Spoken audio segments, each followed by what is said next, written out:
Hi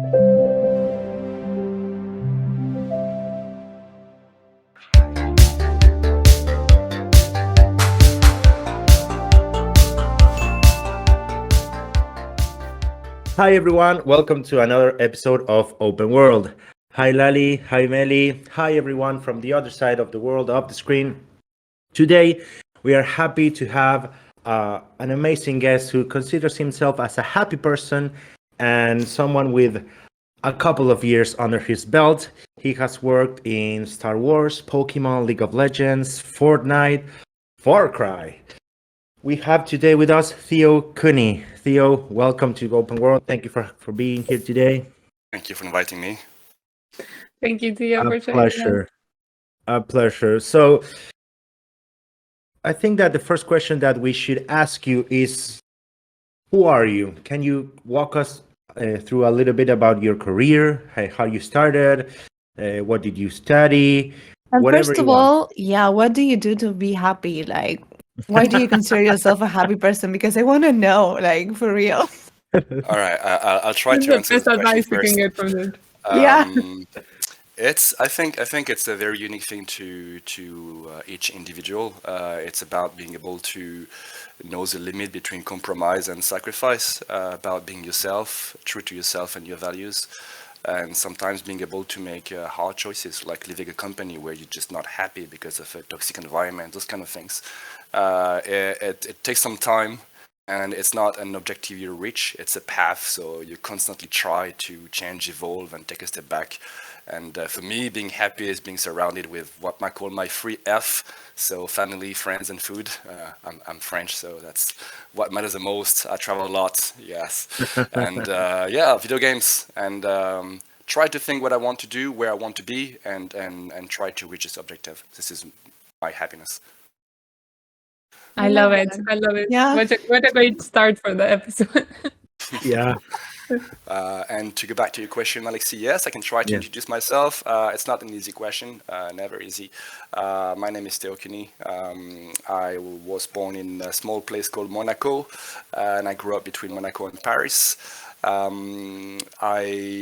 been working in the video games industry for about 17 years now. My career is a little bit unconventional, I would say, because I have no degree, no diploma. You ask about the studies, I did not do any. So back in the days, that was synonym to failure. You wouldn't be able to, you would be told that you wouldn't be able to have a career, to be successful, to earn enough money. And with this idea in mind, I worked in a supermarket, in fast food, in a library. I worked in retail. I worked in a toys shop, and until I got 23. 23, this is when my life changed. With the support of my family and my brother, I took a one-year visa to Montreal, which a city I love, I cherish. And when I got there, I applied to about all video games company. It's still a core place for the industry, and I think I worked about 2 to 3 weeks in a bakery. I guess I'm French, so that was easy to get into a bakery. And before Ubisoft called me for an interview, and that was a start. So I worked as a functionality QA tester at Ubisoft. My first project was a Far Cry game, and they kept me for the entire duration. No, actually, no. It sounds like it, but that's a game they buried and tried to make everybody forget. That was a Far Cry for the Wii. I remember that one. Nintendo Wii. It was terrible. But I was happy. That was a great start still. They kept me for the entire duration of my visa. Then I had to go back to France. I worked for Ubisoft near Paris. Then I moved to UK. I worked for Codemasters on Dungeons and Dragons Online and Lord of the Rings Online for 1 year. Then I moved to Madrid, which is a city I also love. I worked for Electronic Arts, great place. And this is when I started my journey in localization. After EA, I got my first permanent contract. I moved to Dublin. I worked on League of Legends with Riot Games for 3 years and a half. And then I moved to Berlin. I got hired by Epic Games to work on Fortnite, 4 years and a half. I got short contract here and there because it took me some time to get a permanent contract. So I had like 2 months in Milan, like 3 months in Texas. I worked in Malaga for 4 months. Like it was a little chaotic journey. And recently with COVID, I got back to France and I worked at Paris Saint-Germain Football Club for a year, but that's not related to video games. And I got hired by Tencent Games. I worked for remotely like for a year, and now it's been about 4 months. I decided to take some time for myself and travel around the world and spend some time with my 3F. So yeah, that's about it now. What a ride so far. Yeah, just following my guts, and it takes me to all different places. Yeah, like different jobs and different places of the world, literally. Like, to say. Yeah, and I'm not done yet. I'm about to release a very humble clothing brand this summer, hopefully. So like nothing to do, and I'm working on a salad bar concept in my city where I live. So nothing to do. I just like listen to my guts and follow what seems to be We're gonna need the links. We're gonna need the links Yeah. from your websites, your web stores, and check them out. Of course. I would be That's happy cool. to Is share that something what's that you've always been interested in, and like this is one of your interests that you thought having a clothing brand, or how did you come up with this idea? It was somewhere in the back of my mind for a while, and the theme is very specific. It's about skulls, so it's not for everybody.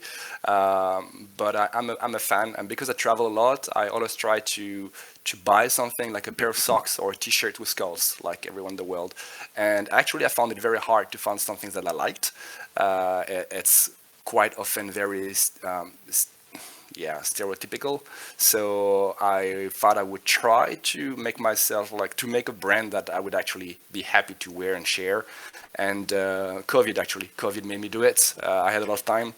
I wanted to grow, I wanted to learn, I wanted to have challenges. I knew nothing about it. I made a lot of mistakes. It was terrible. But yeah, that's a learning experience. And That's how you learn. Yeah. Exactly. And now I'm about to launch a V2. A friend joined me, he's taking care of the Instagram. We fixed a lot of mistakes, and it's quite rewarding to see it growing slowly, and let's see what happens with it. Like I said, it's very humble, no big goals or objectives, but still happy to release it. That's amazing. And I think we can tell from just the short stories that you've been telling us how like you're open to the different life experiences. Sometimes it was taking you to different places. And now I'm wondering, and this is like going back to localization. And I know you've tried different things and then different companies, but in general, what would you say are some of like hard and soft skills that one needs to work in video game localization? Yeah, the answer may differ depending on who you ask. For some people, it might be a bit technical about knowing all the tools, the CAD tools. For some people, project management is very important, especially if you're willing to grow from a location specialist translator to something bigger at some point. But that's some things you can learn with practice if you have the motivation and the passion and the patience. About the soft skills, which I care more about, I'm more interested in the human side of the job. So for me, that would be patience. You need a lot of patience. You need some diplomacy, creativity, proactivity. We work in a very fast-paced environment in localization. Things change a lot. Even when you think it's ready, it might change when you wake up. So you need to be structured, organized, and that's not something you easily learn. You need some methodology. You should not be afraid of asking people, like, if you see someone doing something good, you shouldn't be afraid to ask and say, hey, by the way, like, when you have the time, a couple of minutes to explain to me how you do this. It's important to be humble about that, to ask questions a lot. We know that localization context is extremely important, so don't stay there with just your questions, because you might end up with frustration and not so good delivery. And also, we work in a very multicultural environment with people from different horizons all around the world in all possible time zones with different backgrounds, beliefs, education as well. So it's important always to take a step back, be humble, to not judge, and to be patient, ask questions. I see that a lot. I saw that a lot in my career, and it's very important to take a step back, and you also may interact with dev team, audio team, video team, publishing. They all have their own priorities, so it's okay. Leave the frustration aside, and be patient, ask questions, and diplomacy a lot. It's very important in this, in my opinion, in this environment. Absolutely. I couldn't agree with you more. Like patience. Like the first one, patience, yes, 100%. So, what would you say there are the best practices that you have acquired throughout your career that you can recommend to our audience? One of the most useful for me, because I know myself, and we all have like pros and cons, let's say. I know that my brain goes everywhere, like all the time. I have a lot of ideas, and it's hard for me to focus and to keep track of things. So one of the things I put in place is methodology with emails, for example. There's a feature that I use a lot in my professional life and my private life is mark as unread feature. Especially when you're frustrated, it's very important it's okay. Mark as unread. Get back to it later when you have the right time to answer. Sometimes one thing that is also important, you can actually answer and say, I'll get back to you in a minute or in an hour or tomorrow. Do not let the people believe that you don't care or anything. So communication is extremely important. As the methodology, you have tools, a lot of tools available everywhere. Marina, for example, is sharing a lot of useful tips and videos about localization on a weekly basis. It's very important. You can have some videos on YouTube like MemoQ, Trados, they post a lot of videos as well. You have forums specialized in localization where you can ask about filters, about how we import a file. So you cannot master everything. You constantly learn, even if you have like 35 years of experience, it doesn't matter. Like the technology evolves, the industry evolves, so there's always new features, and never be afraid to say, I don't know, please explain, I'm not sure I understand. That's the kind of methodology I would try to teach to people if I can. And also thank God for Google. Like you can Google stuff, you can Exactly. I mean Yeah. I've been in those situations, yeah. It's there. It's all in your mind. It's all in your mind. Yeah. So it's up to you to be humble, take a step back again, and okay, acknowledge that you don't know, or you can be better. So always find the opportunity to grow, and it's out there. So take it. 100%. I agree. Yeah. And I love the fact that all of these things are, again, kind of on the soft skill side, on how to make yourself better through things. And the red mark thing, it's a visual thing. Yeah. I can And relate you have to that. to like learn about yourself too, because maybe that doesn't work for you, but maybe if you're listening to this and be like, hey, that might work for me. Like, yeah.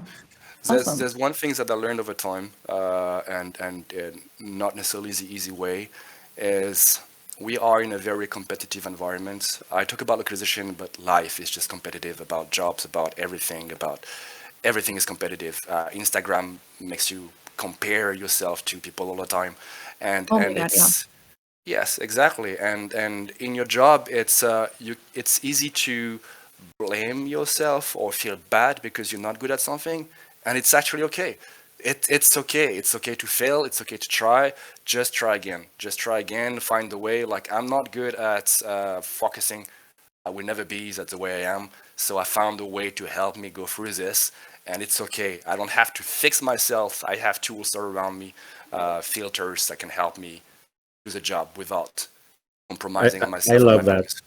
Yeah, I love that's that. I don't beautiful. have to fix myself. I have to find a way to make it work with how I am and how to. Yeah, I love that. You were Thank talking you very about much. Alexis, about the soft skills. This is maybe the most important thing for me.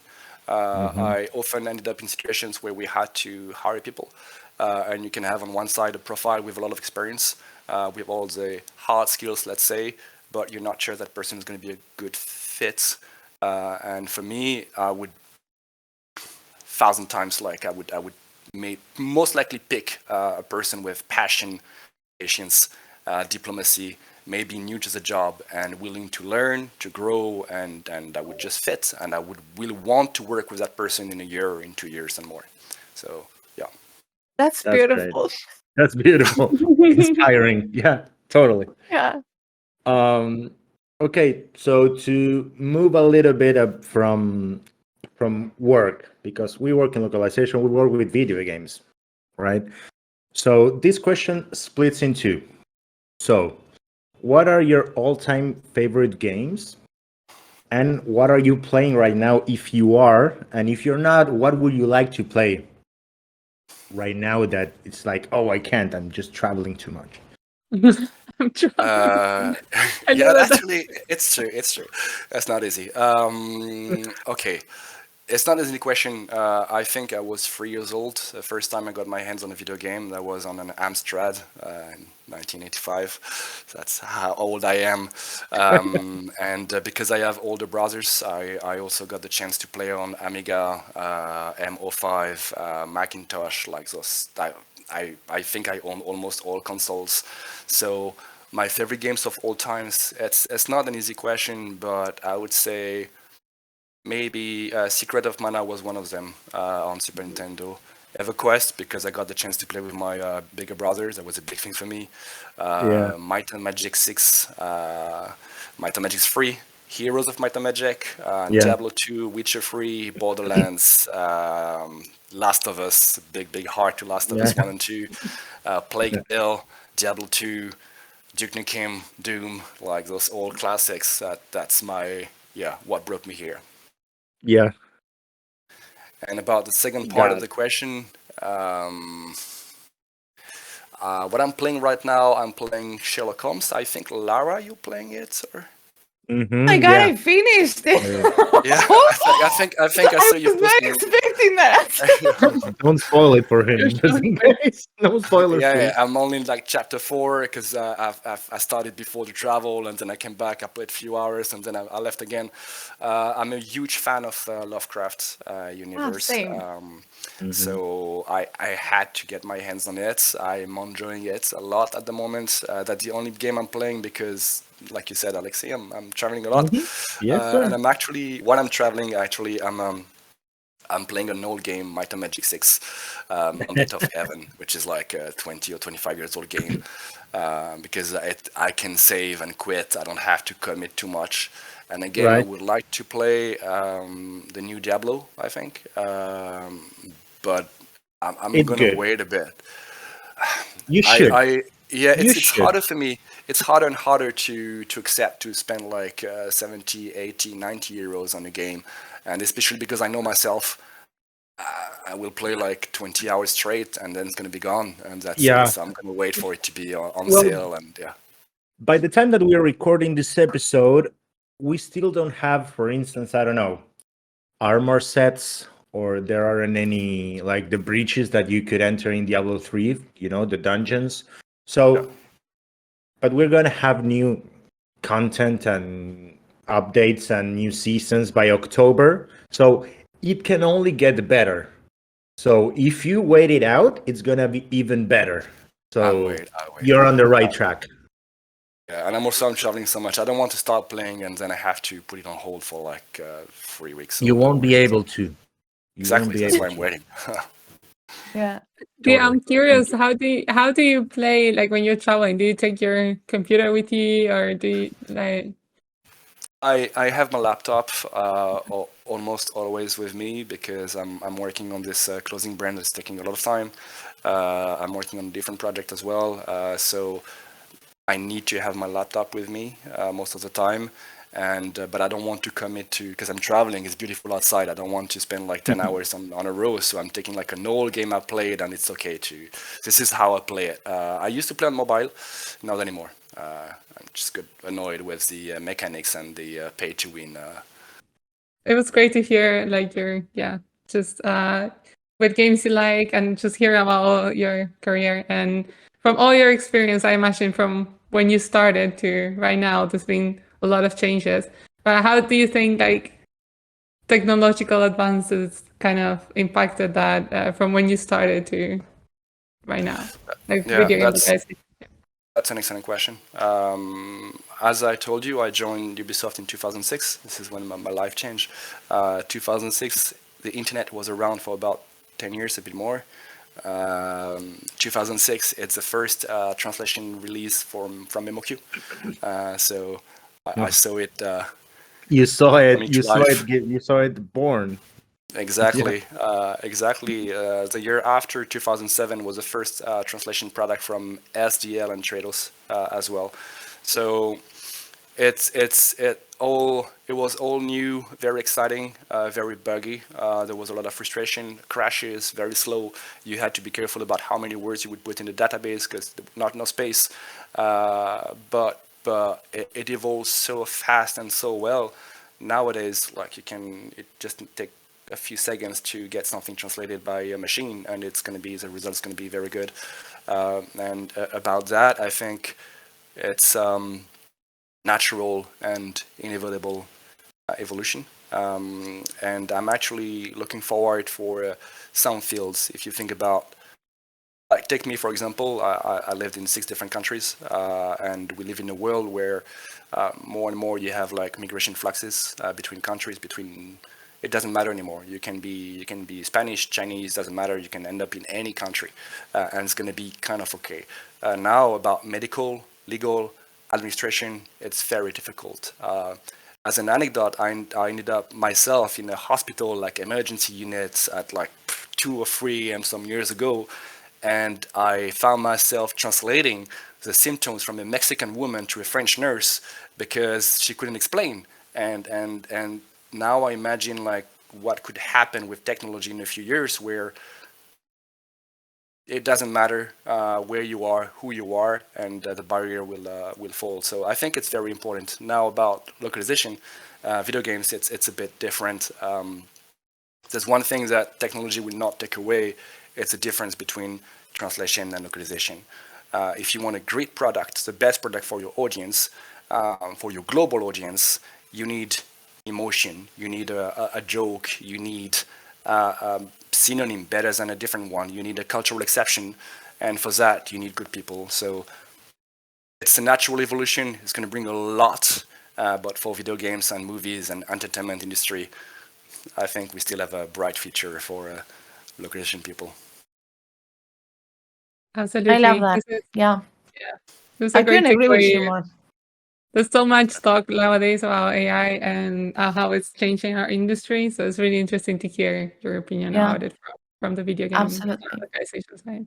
Absolutely, because it also says that it shows how much you care about the video game if you are actually putting the emotion, if you're actually taking care of that kind of stuff and not letting technology be too involved in the process. Exactly. I mean, you are Terra Localizations. You work with a lot of developer studios. AI or not, it doesn't change anything. The companies that does not want to put effort, involve money, or provide context, they don't care. If they don't care, they don't care. AI doesn't change anything.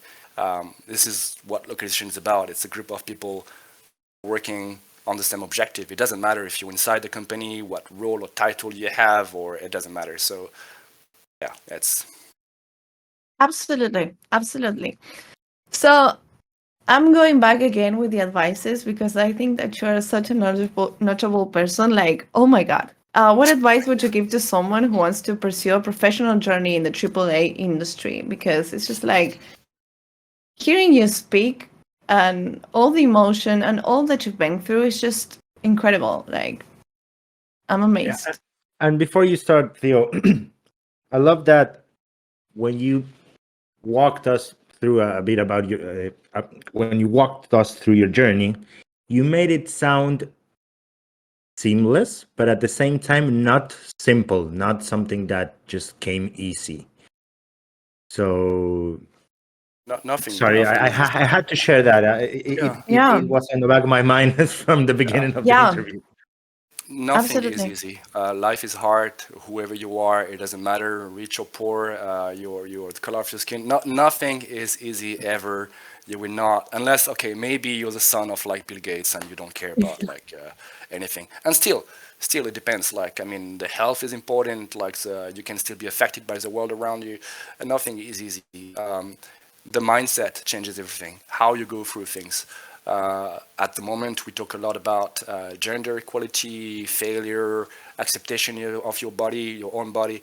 This is like all in your mind, and this is like how you change things. About my career, what you said, Alexis, it's the same. Like it was hard. I had tough moments. At some point, it's about accepting, taking good takeaways, being surrounded by good people, making the right choices, and most of the time, the right choice is maybe not the most logical, but what you think is the right thing for you, even if it means moving away from what you were like dreaming about for like 10 years. So it's not easy. But about the advices for your question, there's a lot of things you can do, a lot actually. If you're French, you have AFJV, which is like the French Association for Video Games. They have job offers on the board every single day. You can learn or ask someone to explain to you how to use the filters on LinkedIn. I have a filter with localization, and there's like hundreds of jobs every day all around the world. Might not fit, but the most important thing in the video games industry is to get your foot into it. So you may have to do some compromises, maybe to relocate, maybe to work in a field that you were not targeting initially. What you can do, you can follow the right people. Like when I'm looking for a job, which didn't happen for a while, but I had a browser open, and every single tab I had like one of the companies I wanted to work with, and once a week I would go through all the job offers and actually check. And also what you can do on top of LinkedIn, you can ask people to check your resume, especially if you work on localization, avoid a spelling mistake, this kind of thing. Cover letter as well. You have free courses on LinkedIn. You can learn a lot from other people, like I mentioned Marina, who's posting a lot, and she's not alone. Lara, you also posting a lot. So it is true. It's up to you to be proactive and to do the steps. It doesn't guarantee that you will get the job you want, but you're on the right path. That's the best thing you can do. You don't control the rest, but yeah, just do whatever you can to learn, grow, and it's a win-win situation anyway. Whatever you learn, it's for you. So, and one thing I would also mention, what I think is quite important to me, it's a culture of feedback. It's not easy. People may think it's easy, but it's not easy at all. Like in real life, to know when to provide feedback, the timing is very important, who to talk to, and the right words. How to deal with frustration, how to avoid like a negative spiral. So you also have training and courses about that. I think it's quite important to learn, because communication is key. So in this job, so yeah. Amazing advices. Thank you. Amazing advices. There's this saying, right? Shoot for the moon. Even if you miss, you're gonna land among the stars anyways. Exactly. I like it. And enjoying the process, going back to the start, trying to be happy even during the process, not thinking once we reach the goal, then I'm gonna be happy. So this is something I liked from what you said at the beginning. It's very important, and it's not something you can easily teach. Like it sounds easy, like to share some wisdom in a way, but at the end of the day, the best way is to try, to fail, and try again. It's how you learn. So yeah, at the end of the day, like if you try very hard to reach an objective because you think this is what you should do, it's maybe not the best thing. You should think about, okay, I want to do that. Yes, no, go for it. It's hard to share, but yeah. Yeah, it's a great mindset. Yeah, I love that. Amazing, Theo. Thank you very, very much for taking the time to be with us here today.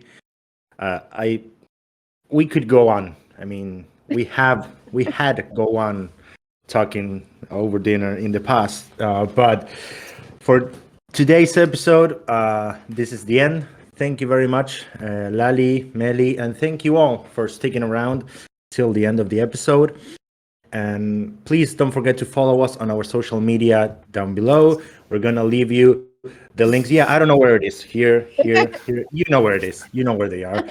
We're going to leave you some links that we've talked in the interview, wherever those links are. And we'll see you next time. Thank you, everyone. Bye-bye. Thank you very much. Thank you, Theo. Bye, everyone.